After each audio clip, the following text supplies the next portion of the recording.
Hello, bienvenue dans cette vidéo dans laquelle nous allons parler des notions de base des ACL. Dans la précédente vidéo, nous avons eu à commencer à configurer le NAT et nous nous sommes rendus compte au bout d'un moment qu'il était important que certains d'entre vous aient des notions sur les ACL, au moins les bases. Et du coup, nous avons marqué cette pause afin de faire cette mini formation en fait pour comprendre en quoi consistent les ACL, du moins les bases. Donc, on va plus s'attarder sur cette intro. On va aller directement droit au but. Vous connaissez la devise ici. Moins de blabla, direct au taf. On peut faire la pratique. C'est parti. On se retrouve dans mon ordinateur. Ok, donc nous voici sur mon ordinateur. Donc, nous allons commencer. Je vous prie de vous mettre dans un environnement isolé afin de pouvoir être concentré sur ce qui va être dit.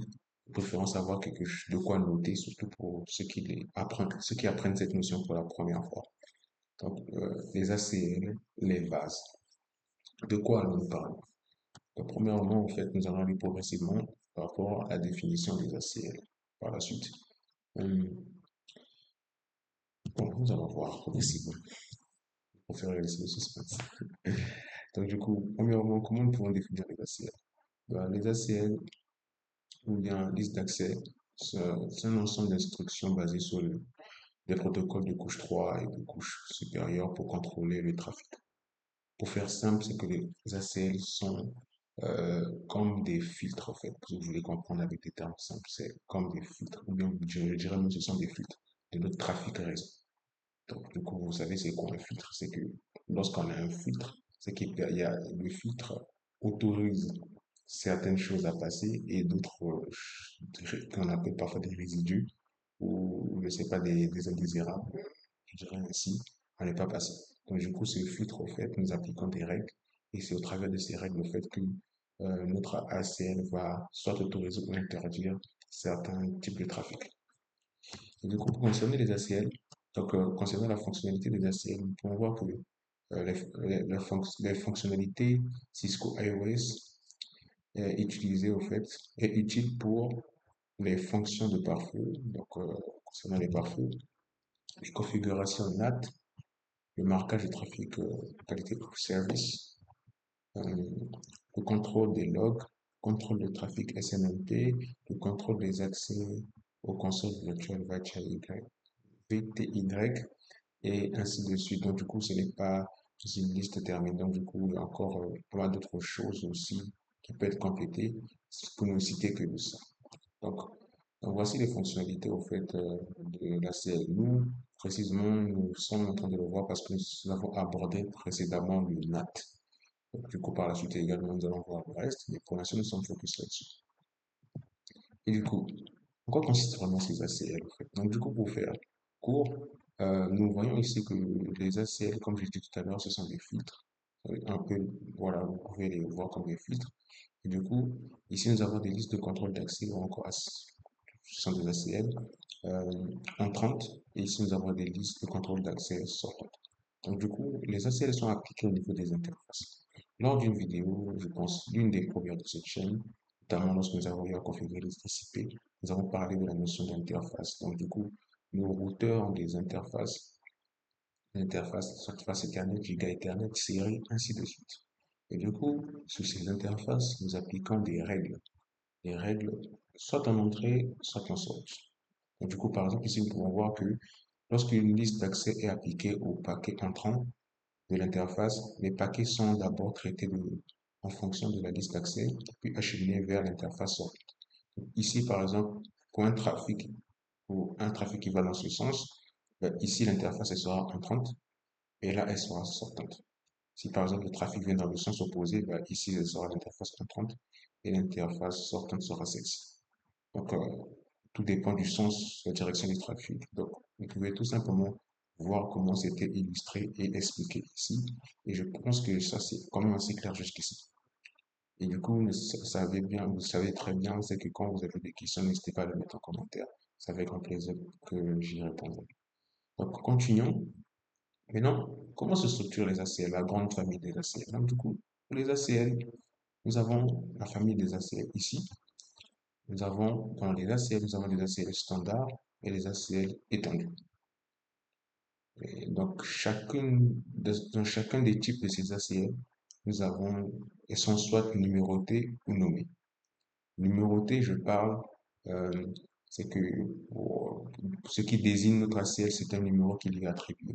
Et nommé, c'est nous qui donnons en fait le nom à notre ACL. Par exemple, moi, je peux nommer mon ACL anti-ICMP. Par exemple, je peux dire anti-ICMP, ou je sais pas, bloc ICMP, c'est-à-dire une ACL que je vais déclarer qui va peut-être bloquer le ping. Donc voilà. Mais plus de détails lorsque nous aborderons par la suite de cette mini-formation, hum, les ACL numérotés standards. Donc, du coup, les ACL standards.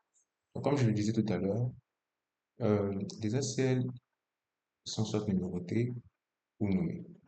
Mais dans cette formation pour les bases, nous avons, que ce soit pour standard ou étendu, nous allons nous baser d'abord sur tout ce qui est numéroté.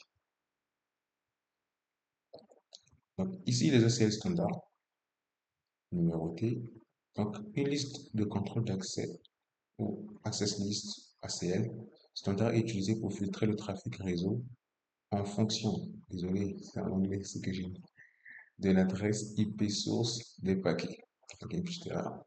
Et du coup, vous avez, là, vous comprenez en fait que l'ACL standard ne prend en compte que l'adresse IP source du paquet. C'est-à-dire que lorsque je place mon ACL, tout ce qui l'intéresse, c'est que d'où vient ce paquet. Ah, il vient de telle machine, il vient de telle adresse. OK. Si c'est en provenance de telle adresse, je permets. Si c'est en provenance de telle adresse qui appartient à tel réseau, je ne permets pas. Donc, c'est tout ce qu'il il se préoccupe juste de l'IP source. Quel que soit le type de trafic, au fait, c'est-à-dire que ça peut être une requête HTTP ou je ne sais pas, un autre protocole. Lui, ce n'est pas son problème, j'ai envie de dire. Tout ce qu'il sait, c'est que si ça provient de tel, j'accepte. Si ça ne provient pas, de telle autre adresse, je n'accepte pas. Donc, du coup, ici, premièrement, on voit qu'il permet le filtrage par adresse IP, source, voilà. Et également, deuxièmement, nous voyons que la numérotation des ACL, pour les ACL standards, bien évidemment, il y a quelque chose qui est déjà imposé, je dirais, il y a une convention, en fait, concernant les ACL standards. Et du coup, nous voyons qu'elles sont numérotées pour les ACL standards de 1 à 99 et de 1300 à 1999. Donc, du coup, lorsque vous voulez donner un numéro à votre ACL, ce qui concerne les ACL standards, il faudrait que cela fasse partie soit de cette plage ou soit de cette plage. Par exemple, une ACL standard pourrait être numérotée 15 ou 1500. Pourquoi? Parce que ça appartient à cette plage, tout simplement. Maintenant, quelle est la syntaxe de notre ACL? Donc, du coup, ici, on essaie de nous présenter la syntaxe de l'ACL. Donc, du coup, access list. Donc, du coup, c'est la commande en mode de configuration globale. La commande access list, numéro de notre access list, permis, donc c'est-à-dire deny permit, euh, accepter ou refuser, l'adresse IP source, le masque source, en masque générique, et voilà, et ça aide. Ça peut nous dire que ça. Bien sûr, vous allez mieux comprendre encore lorsque nous allons passer à la pratique dans ce slides. Donc, du coup, là, on a un exemple donc, du coup d'une access list qui a été mis en place, et du coup, on a access list numéro de la CL15, permit, voilà l'adresse IP ici. Vous allez remarquer ici qu'au niveau du masque ici, nous avons 0, 0, 0, 0. Et lorsque tout est à 0 comme ça, cela revient à dire au fait qu'ici, c'est une seule adresse au fait qui a été permise, c'est-à-dire l'adresse de l'autre. Donc, en soi, à défaut de l'écrire comme ça avec 0, 0, 0, 0, on peut également l'écrire comme ça.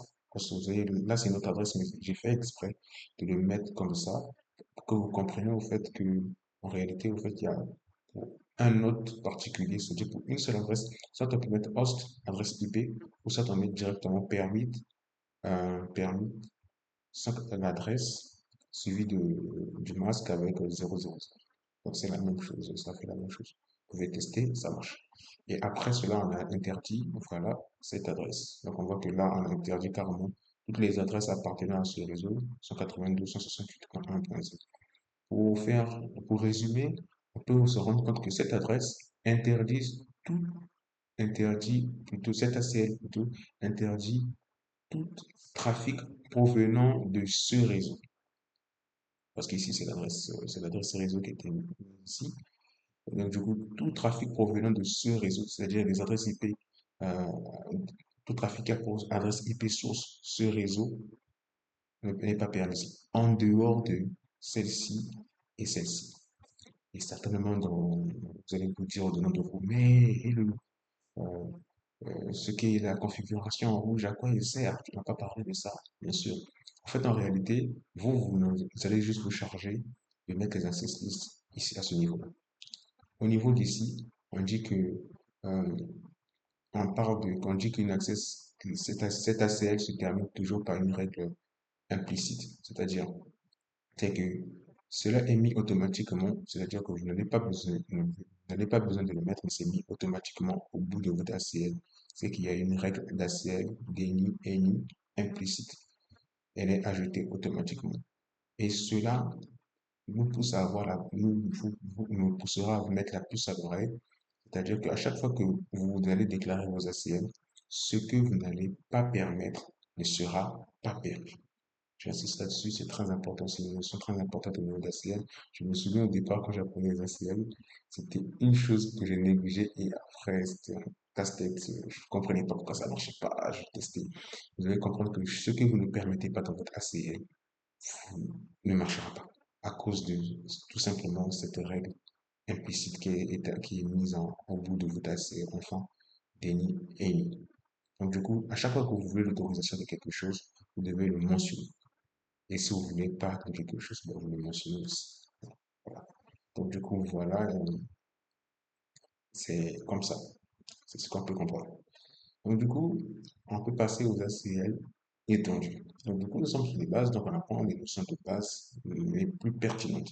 Et j'estime que c'est dans la pratique que vous allez encore avoir à comprendre comment mieux manipuler cela. Donc, du coup, les ACL étendus, numérotés. Quelle est la différence ici? Donc, du coup, au niveau des ACL étendus, encore une petite erreur de ma part. Je compte vraiment améliorer mes slides et je m'en excuse. Donc, du coup, concernant les ACL étendus ici, donc les ACL étendus sur un routeur Cisco, c'est une liste de contrôle d'accès qui permet de filtrer le trafic réseau, voilà, ça vous le savez, de manière plus précise et granulaire par rapport à une ACL standard. Donc, du coup, là-bas, au fait, on ne se limite pas tout simplement à une adresse IP source. On peut voir également quel protocole, au fait, on peut permettre ou euh, ne pas permettre. Donc, du coup, les caractéristiques d'une ACL étendue sont, premièrement, la numérotation. Donc, différemment de l'autre, c'est que les ACL étendues sont numérotées dans la plage 100 à 199 et 2000 à 2699. Voilà. Donc, du coup, quand vous voulez une ACL numérotée étendue, c'est cette plage que vous devez respecter. Deuxième mot, c'est que les critères de filtrage. Donc, concernant les critères de filtrage, pour l'autre, on avait tout simplement l'IP source, mais ici, nous avons l'adresse IP source, l'adresse IP de destination, le protocole, les ports, l'option TCP, ainsi de suite. Donc, du coup, concernant tout ça, ben, c'est au fur et à mesure que vous allez pratiquer, vous allez mieux comprendre en quoi il s'agit. Mais bien sûr, moi, je me charge également de vous donner les notions de base afin qu'il y ait déjà euh, une meilleure compréhension, une meilleure structure pour entamer la suite. Voilà, c'est ça que je veux dire. Et du coup, pour comment ça s'écrit, bon, ici ça peut paraître pour beaucoup d'entre vous comme du chinois. Comme je disais, c'est la pratique qu'on comprend plus, mais je vais quand même essayer de vous l'expliquer. C'est que ici, nous déclarons l'access list toujours en mode de configuration globale. Le numéro de notre access list, est-ce on permet pas? OK. Ici, on mentionne le protocole, l'adresse IP source, le masque source, les opérateurs et ports. Donc, je compte par exemple dire école 80, voilà, 80 pour le port pour le protocole HTTP, donc c'est par ce port, c'est par le port 80, et du coup, bien école www. Donc nous avons l'adresse destination, masque destination, opérateur, ainsi de suite. Voilà. Donc, du coup, ici, le protocole peut être remplacé par 0 à 255. Donc, du coup, on peut mentionner soit directement le nom du protocole, comme on peut dire FTP ou je ne sais quoi. Euh, voilà, on peut mettre TCP, ainsi de suite, ou soit directement mettre le numéro au fait qui est attribué à ce protocole. Ici, nous avons IP, TCP, OSPF. Donc, du coup, il s'agit de ça. Pour plus de détails concernant les numéros TCP, je n'hésiterai pas à mettre en description, en fait, euh, un site dans lequel je me renseigne souvent, en fait, en tout ce qui concerne les réseaux informatiques, notamment avec Cisco, les routages, les routeurs Cisco, switch, ainsi de suite. En tout cas, tout ce qui est composant ou un matériel Cisco, je vous mettrai en description également le site où je vais souvent me ravitailler. C'est excellent, c'est très bien expliqué et je vous conseille vraiment, je vous conseille vraiment de mettre, d'y faire un tour. Donc, concernant maintenant les ACL étendus toujours, donc du coup, les opérateurs peuvent prendre les valeurs suivantes. Donc, du coup, ici, on a parlé précédemment des opérateurs ici. Oui, certainement me dire, mais c'est quoi les opérateurs? Pour voir les opérateurs, c'est ça, hein. Les opérateurs, s'il y a less than, LT, donc moins que, plus que, equal, donc égal à, and, not equal, donc non équivalent. Range, c'est pour une plage. La compréhension viendra, ne vous inquiétez pas. Il viendra au mieux avec la pratique. Et du coup, les paramètres port, donc par exemple, le paramètre port peut prendre une valeur nominative ou numérotée, donc une numéraire, de 0 à 65 535. Donc ça, ce sont les ports, ou par exemple www, telnet, FTP. Pour dire au fait que, supposons que nous voulons donner une valeur au port, on sait que par exemple que le port, j'ai dit tout à l'heure, le port 80 en fait, c'est concerne HTTP, donc du coup, soit on remplace le port, on peut directement mettre 80, ou directement mettre www, c'est la même chose. Ou encore, on peut mettre un protocole, on sait par exemple que FTP, si je me trompe pas, c'est 21, ou soit directement mettre FTP, ça marche également. Donc, voilà. Donc, concernant les assiettes étendues, on peut prendre cet exemple. Donc, ici, au fait, nous avons toujours euh, un mode de configuration global, access list. On a donné le numéro de notre ACL. Donc, on a interdit le protocole TCP à l'adresse source, celle-ci, ENI école FTP. Je vais me dire, mais qu'est-ce que ça signifie? Bon, en soi, au fait, en gros, c'est que cet ACL est conçu pour bloquer spécifiquement le trafic FTP provenant de l'adresse, voilà, que nous avons mentionné ici, tout en permettant tout autre type de trafic. C'est-à-dire que tout ce que l'ACL bloque, c'est c'est tout ce qui est FTP au fait. Tout ce qui est FTP euh, au niveau de cette adresse-là. Cette adresse-là, donc du coup, tout ce qui est FTP et qui provient de cette adresse-ci, ben, notre ACL va le bloquer, puis tout autre trafic du protocole IP, Internet Protocol, donc du coup, notre ACL va le faire passer sans problème. Du coup, vous pouvez tester cette adresse, cette access list, la configuration de cette access list, vous allez vous rendre compte qu'au niveau de votre réseau, ben, c'est le cas. C'est le cas. Donc, du coup, également ici, on a mentionné qu'il y a une access list, plutôt une règle de l'access list implicite, au fait, une règle implicite qui est appliquée, au fait, à notre ACL, donc de façon implicite. C'est la raison pour laquelle je l'ai mis en rouge. Donc, quand vous allez vous arrêter là, ben, automatiquement, ça sera implicite, au fait, à votre ACL. Super. Donc, du coup, jusque-là, nous avons eu à parler de tout ce qui est ACL, étendu, standard, c'est très important. Et maintenant, là, nous allons passer à la pratique. Nous allons passer à la pratique et c'est dans la pratique également que je vais vous montrer comment, en fait, insérer la CL à une interface. Donc, du coup, là, on a vu les notions de base, tout ce qui est plus ou moins théorique. J'espère que c'était très bien, très clair pour vous. Et si vous avez des questions, n'hésitez pas à les mentionner en commentaire, à poser le maximum de questions que vous pouvez, toutes les suggestions, même peut-être pour ceux qui veulent aller encore plus loin, n'hésitez pas si vous voulez aller plus loin, mentionner dans le commentaire, comme ça, moi, je saurais comment je pourrais euh, faire encore d'autres vidéos dans lesquelles je vous donne encore plus de détails ou bien des notions plus avancées. Super. Donc, du coup, là, on va se rediriger dans Cisco Packet Tracer. On se dit à tout de suite pour pouvoir mettre en place un petit lab dans lequel nous allons essayer d'appliquer, plutôt nous allons appliquer ce que nous avons vu de façon théorique jusqu'à présent. Ok, donc nous voici dans Cisco Packet Tracer. Nous voici là au niveau de Cisco Packet Tracer. Donc, euh, c'est ce petit lab au fait que nous allons mettre en place. Et ici, au fait, nous allons principalement faire des ACL étendus. Pourquoi étendus? On m'a toujours dit qui peut de plus que mieux. Et du coup, je me dis au fait que si on arrive à mettre en place des ACL étendus, je vous assure que les ACL standards, ça sera une tasse de thé pour vous. Facile à boire. C'est c'est très simple. Et du coup, en fait, la première des choses que vous devez vous dire, c'est que d'abord, c'est facile. Ne pas déjà vous mettre des barrières dans votre tête en vous disant, ah, mais comment je vais faire, tout ça. Non. C'est très simple. Les ACL, c'est très simple. On se calme, on applique juste ce qu'on a vu et ça marche. Les ACL étendus, on va juste appliquer ce qu'on a vu et ça va marcher. Même chose pour les ACL standards, si on applique ce qu'on a vu tout à l'heure dans les slides, ça va marcher. Rien de plus. Rien de plus. Ça marche. Donc là, nous avons d'abord préparé notre lab. Nous attribuons d'abord les adresses IP ainsi de suite d'interface. Donc, on a vu ce réseau aussi. Ici, on a quelques serveurs, tout ça. Donc, en instant. Donc, du coup, je vais d'abord au niveau de ce routeur. Je vais faire les configurations.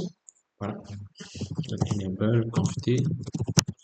Je vais renommer ce routeur. Je vais l'appeler R1. Je vais le comme ça. Donc, interface 0/0. Donc, interface 0/0, c'est l'interface ici de,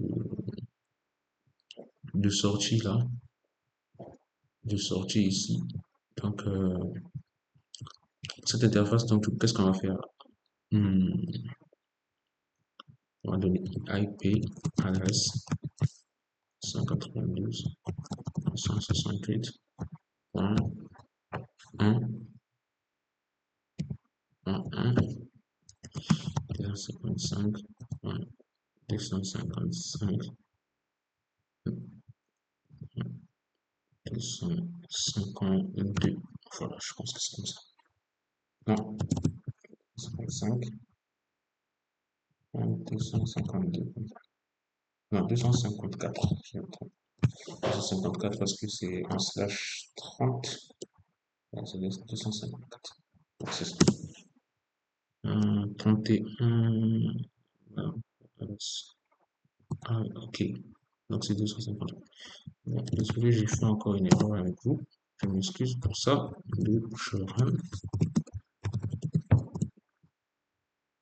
Je vois laquelle il a pris en place 252. Donc on estime que c'est 252. Voilà.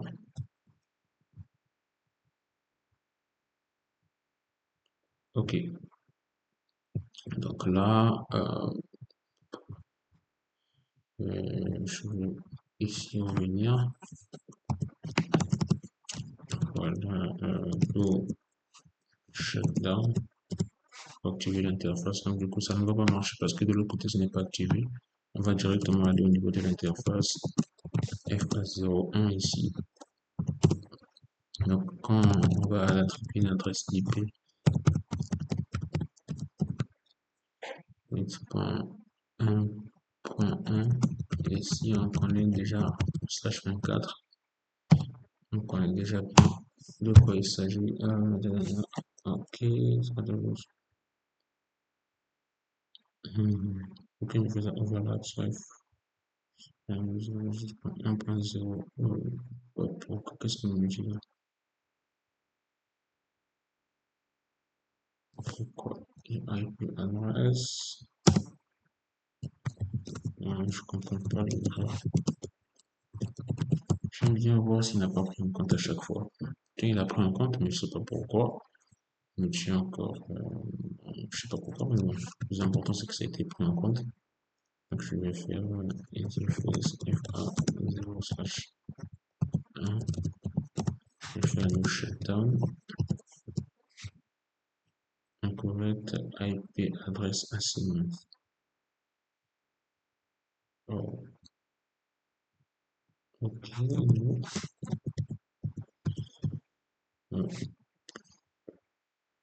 comment ça?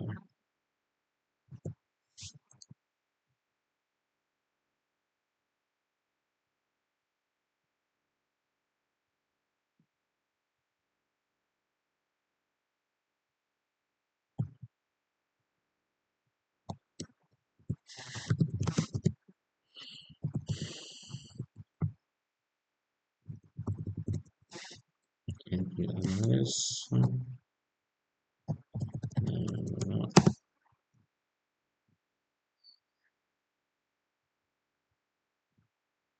Hmm, attendez, je pense que... Ah, j'ai commis une erreur. Une erreur grave. C'est que j'avais déjà attribué cette adresse ici. Donc du coup, là, on va faire ce qui suit.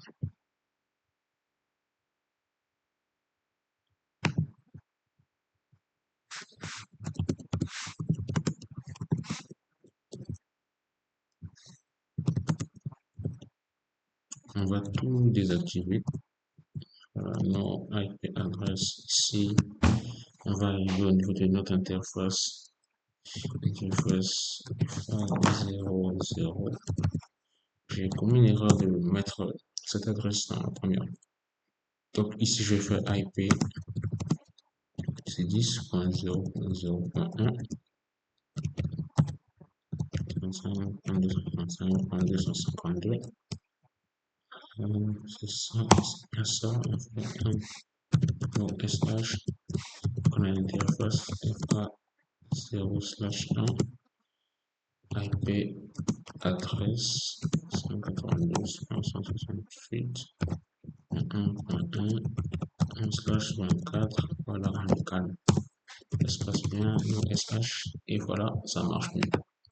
Donc, du coup, cette partie, je ne vais pas l'enlever, je ne vais pas faire de coupure pour que vous sachiez que les erreurs, ça arrive à tout le monde. On n'est pas là pour vous vendre du rêve, pour vous dire que oui, que c'est nous, les professionnels, et qu'on ne se trompe pas. Non, c'est pas nous les professionnels, on se trompe, ça arrive.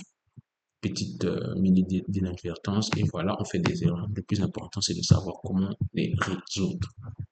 Donc, ici, on a déjà fait, donc du coup, on va passer à ce niveau-là. Et on va aller un peu plus vite. Hein. On va porter nos SH. Et qu'est-ce que je fais? Hosting. Voilà, R2. Interface FA000. On va faire une IP adresse. Donc, on va faire 10.0.0.0. On va faire A2. Le masque, voilà. 252. On a nos SH. Donc, l'état va changer à ce niveau-là, c'est une vert, ok, c'est super. On change l'interface, discrètement on peut y aller. Étant le numéro de l'interface, FA01, face Ethernet 01, on a IP adresse, voilà, 2.1. On a le masque en slash 24, c'est top, c'est propre. Et on a nos shutdown. Super. Donc du coup ici c'est top. Donc je peux là ça. On va maintenant attribuer les adresses ici à nos serveurs. Ici on va les donner l'adresse locale 192.168. On a quoi? 2.2, c'est bien ça. Oui, c'est bien ça. Voilà, c'est super. Et puis l'autre on a 2.3. Le deuxième serveur. Donc 2.1 pour la gateway et la passerelle. Et pour ce serveur, on a 2.3. 2.3 ici. Voilà. Voilà. Gateway. Et on passe. Il faut une gateway. Donc là, c'est top. C'est excellent. On peut même faire des, voilà, tester des connectivités et tout pour voir si tout se passe bien. Voilà, tout se passe bien. Tout le monde est d'accord. Est-ce que les deux serveurs arrivent à communiquer entre eux pour nous rassurer? Voilà, tout est OK. Voilà, chacun arrive à communiquer avec le composant, les matériels qui sont, euh, les devices qui sont dans son réseau. Et nous nous rendons compte que, au fait, entre eux, au fait, il n'y a pas possibilité de communication, malheureusement. Donc, du coup, pour pouvoir pallier à cela, nous allons faire une configuration du routage statique, voilà, de ce réseau vers ce réseau, et ici, également ça. Pour plus de détails, il y a une vidéo déjà consacrée là-dessus. Nous allons aller directement, certainement en mettant les commandes. Je donnerai quelques petits détails, mais si vous en voulez plus, il faudrait que vous allez voir la vidéo concernée. Certainement, ça va s'afficher juste en haut là, euh, afin que vous puissiez aller la voir et avoir plus de détails concernant le routage statique. Super. Donc, du coup, le routage statique, on va faire IP route ensemble avec ce premier routeur. Donc, on a avec le R1 ici. Donc, je vais le renommer même pour ne pas qu'il y ait une confusion. Voilà. Et puis ici, je vais appeler R2. Voilà. Donc, on va faire IP route. Quel réseau on veut joindre? Bah, c'est ce réseau-là qu'on veut joindre. Donc, 192.68.2.0, c'est ce réseau. Le masque de ce réseau, c'est ça. Et après, comment on veut le rejoindre? On va sortir par l'interface face Ethernet 0/0. Voilà, c'est terminé. Donc, on a fait ça. Et ici, je fais la même chose. Donc, on fait IP route. C'est l'autre réseau que je veux joindre.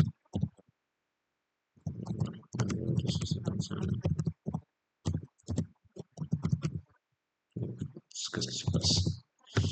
IP route, on prend. Je pense que mon clavier, ouais. IP route.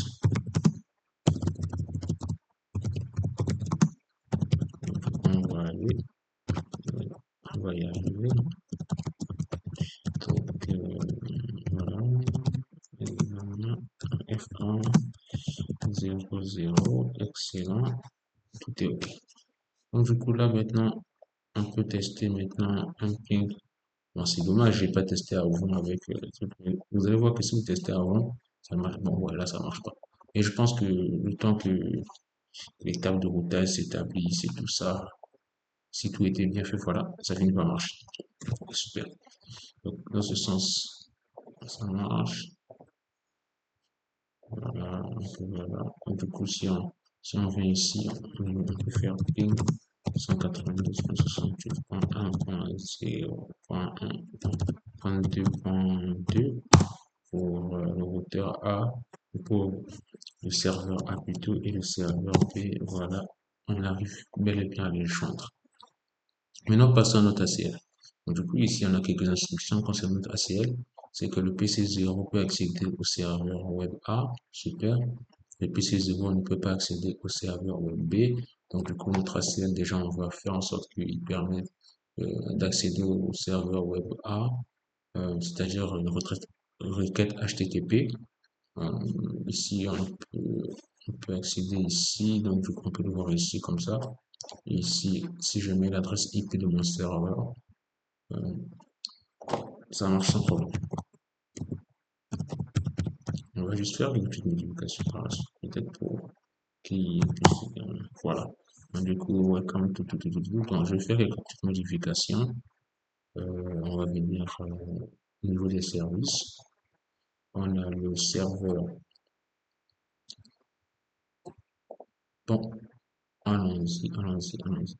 Le serveur web HTTP, super. Donc, on a la page d'index ici, on fait edit. Welcome to, voilà, on va faire ça. Serveur web. Ah, on va juste copier, on va faire save. Yes. C'est bon, on va faire la même chose au serveur web B. On va l'introduire également. On fait edit. Voilà, comme ça. Welcome to serveur web B. Un B. Donc on fait save. Yes. C'est parti. Ok, donc ceci étant fait, donc on va revenir ici, on va voir maintenant la différence. Je peux recharger, je pense qu'il faut beau, voilà. Welcome to server web A. Ici, je mets l'adresse serveur web B et je dis welcome to serveur web B. Donc, du coup, vous vous rendez compte ici, je peux sans problème faire cela. Donc, joindre les serveurs. Donc, du coup, maintenant, je vais mettre en place mon ACL qui va empêcher cela. Donc, on va permettre au PC0 de pouvoir accéder au serveur web A. Donc, du coup, je viens ici. Et ici, moi, je vais placer cette ACL à ce niveau-là.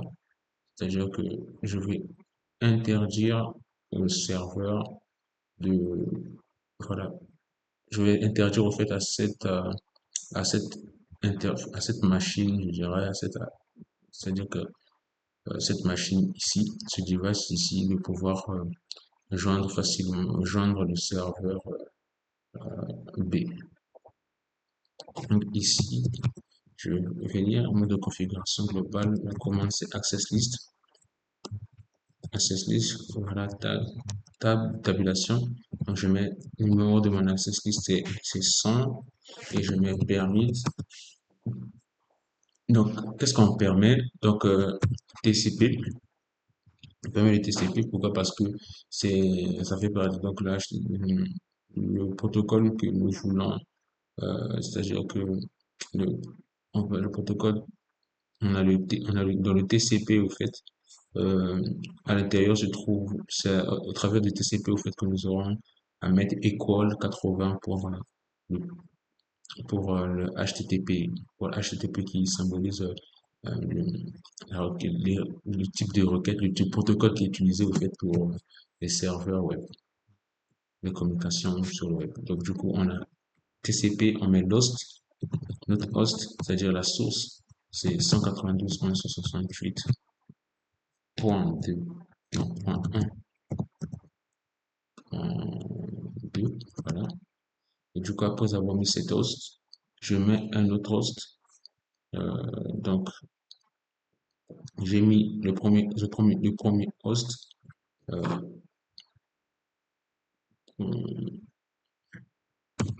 peut le faire comme ça peut passer. Parce qu'en réalité, au fait, attendez, non, voilà, voilà celui-là, il va le permettre, qui doit être permis, donc du coup la destination 192, 168.2.2, c'est bon, equal 80. Voilà, je pense que c'est comme ça. Super.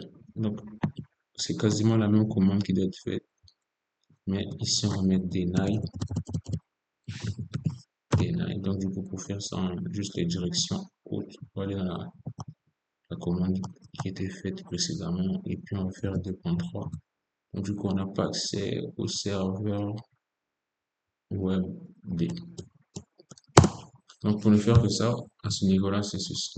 Vous allez voir que quand je vais, malgré cela, quand je vais venir ici, au niveau de mon serveur, au niveau de, voilà, de ce device, de cet appareil, de cet ordinateur, quand je mets la requête, normalement ceci ne doit pas marcher. Le serveur B, on ne va pas le contacter. Mais là, ça marche.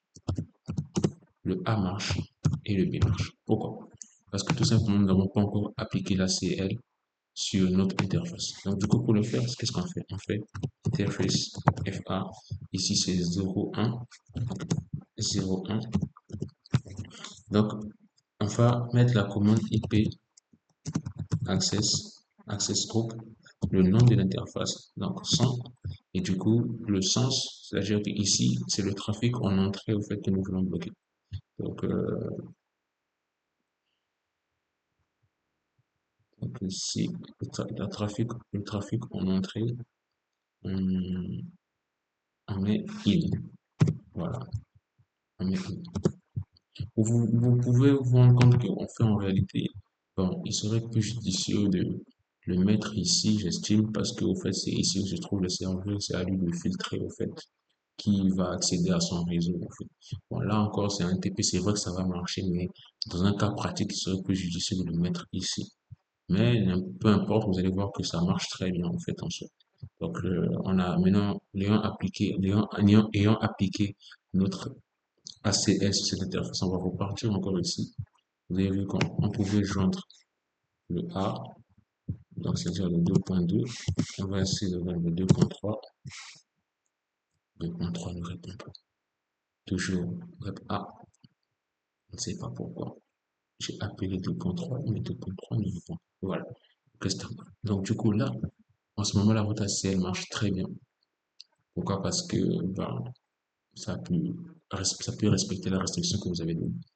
Et étant donné que je disais tout à l'heure qu'il y a une règle implicite, donc du coup, tout ce que nous n'avons pas permis ne peut pas marcher. Donc du coup, tous les autres trafics, au fait, malheureusement, ne marchent pas. C'est la raison pour laquelle nous allons encore ajouter quelques règles. Donc le PC0 peut faire un ping sur le serveur web B. Donc du coup, bah, bien évidemment, c'est vrai qu'on ne peut pas le contacter le serveur web par HTTP, mais au moins, ce serait un peu indulgent, un peu comme du coup, contacter ou bien envoyer une requête ping et tout ça pour avoir une petite réponse. C'est moins gentil. Donc du coup, on va là, on repart là en ce moment, on repart toujours dans notre access list sans. Donc on va faire permit. Ici c'est ICMP. Donc voilà. Donc ICMP. Et là c'est important de connaître le nom des protocoles pour que vous puissiez savoir exactement ce qui marche, ce qui ne marche pas. Donc du coup, je vous ai dit en commentaire euh, un lien dans lequel vous allez rediriger sur un site dans lequel vous pourrez avoir tous les détails là-dessus. Donc host, donc 192, donc origine 192.168.2 et en destination de, bien sûr, serveur B, donc c'est 192.168.2.3 et du coup il va me permettre de pouvoir faire un ping. Du coup, juste access, voilà. Je pense qu'à ce niveau-là, il n'y a pas plus que ça à faire. Donc, on s'arrête là. Et du coup, il ne peut pas faire, donc le PC0 ne peut pas faire un ping avec le serveur web A. Donc, du coup, c'est quasiment la même commande. On va juste changer l'adresse IP ici de la destination. Donc, pas avec 2.2. Et on va mettre deny. Pas permis, mais deny. Voilà, deny. Deny. Voilà. Ok, ceci étant fait, nous allons tester. Est-ce qu'on peut faire un ping avec euh, tout à l'heure, vous avez vu que les pings marchaient bien. Quand on a fait 2.2, ça marchait. On a fait 2.3, ça marchait. Donc, du coup, je vais retester 2.3. 2.3 marche très bien à 100%. Voilà, 0% perdu. C'est excellent. 0% de perte. Donc, du coup, tout marche bien des réponses. Et si on fait avec 2.2, on se rend compte que, voilà, ça ne marche pas. Voilà, ça ne marche pas. Donc, voilà. Là, vous venez d'appliquer une access list. Vous avez vu comment nous pouvons configurer l'access list, comment nous pouvons appliquer l'access list sur une interface, comment nous pouvons euh, voilà, mettre en place au fait tout ce qui concerne les access lists. Donc, je me réjouis vraiment de vous avoir partagé cela. Comme je le disais au départ, c'est que ben, au niveau concernant les access lists, il y a, si vous arrivez à faire ce qui est étendu, ce qui est standard, vous allez le faire sans problème. Vraiment, avec expérience, je vous le dis, avec ce qui est standard, vous allez le faire sans problème. Juste à appliquer le- la commande que je vous ai donnée dans les slides, ça va marcher sans problème. Et concernant l'application au niveau des interfaces, c'est la même chose, c'est la même commande que vous allez faire. C'est-à-dire IP, c'est au niveau de l'interface, IP, access group, numéro de l'access list et in ou out. Ça dépendra de ce que vous voulez faire et ça passe. Donc, du coup, gardez tout simplement la logique. Par exemple, ici, nous avons appliqué cela à ce niveau-là, ben voilà, pour permettre, voilà, pour interdire, pour permettre l'accès à ces différents serveurs web on pouvait aussi le mettre ici, ça pouvait bien marcher. Donc, en fonction de l'architecture ou bien de la topologie que vous avez en face de vous, vous saurez ce qui est le mieux à faire, où placer l'access list, qu'elle soit en in ou en out, c'est-à-dire en entrée ou en sortie. Voilà, je me réjouis vraiment de vous avoir partagé ces connaissances encore une fois de plus. Donc, du coup, n'hésitez pas bien sûr à liker la vidéo et à vous abonner, à activer la cloche de notification. Vous connaissez la chanson. Bien sûr, ce qui vous préoccupe le plus, c'est que vous ayez été satisfait par rapport à cette vidéo. Vous avez compris les bases des ACL. Donc, du coup, posez des questions au maximum. Je vous dire, posez des questions à outrance. Vraiment, saturez-moi ces commentaires et tout ça. Et ensemble, nous allons avancer vers un objectif commun qui est la démocratisation de la cybersécurité.